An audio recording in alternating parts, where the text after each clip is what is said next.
ഇപ്പം എനിക്ക് ഫ്രണ്ട്സ് ഒരുപാടുണ്ട്. ഇപ്പം ഈ ഒരു ബ്രേക്കപ്പിൽ ഇങ്ങനെ ഞാൻ സ്റ്റക്കായി നിൽക്കുമായിരുന്നു.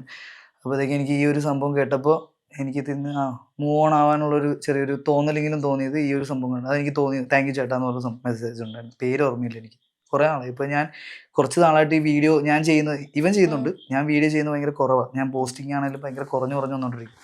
ഞാനത് പിന്നെ റീസ്റ്റാർട്ട് ചെയ്യാൻ വേണ്ടിയിട്ടാണ് ഞങ്ങൾ ഇത്രയും നാൾ 2 വർഷം ഇവിടെ എറണാകുളത്തുണ്ടായിരുന്നു. അത് കഴിഞ്ഞിട്ട് ഞങ്ങൾ ജാനുവരി വെക്കേറ്റ് ആയത്.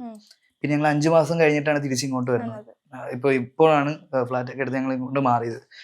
ഇപ്പം ഞാൻ റീസ്റ്റാർട്ട് ചെയ്യാനുള്ള പ്ലാനില്ല. കാരണം നാട്ടിൽ നിന്നിട്ട് ആ ഒരു വീഡിയോ മേക്കിംഗ് എന്നുള്ള സംഭവം നമുക്ക് നടക്കുന്നില്ല.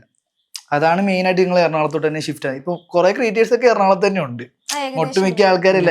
അത് വേറൊന്നുമല്ല, നമുക്ക് ഇവിടെ നിന്ന് കഴിഞ്ഞാൽ കുറച്ചും കൂടെ വീഡിയോ മേക്കിംഗ് ആണെങ്കിലും നമ്മുടെ പാഷനായിട്ട് മുമ്പോട്ട് പോകാനാണെങ്കിലും ഇവിടെ അവൈലബിലിറ്റി ഉണ്ട്. അതാണ് ഇങ്ങോട്ടേക്ക് കയറുന്നത്. പിന്നെ ഞങ്ങൾ വീഡിയോ കൂടുതൽ ചെയ്യുക. അതിപ്പോ എന്തോ ഞാൻ പറഞ്ഞു വന്നോണ്ടിരുന്നത് മറന്നുപോയി.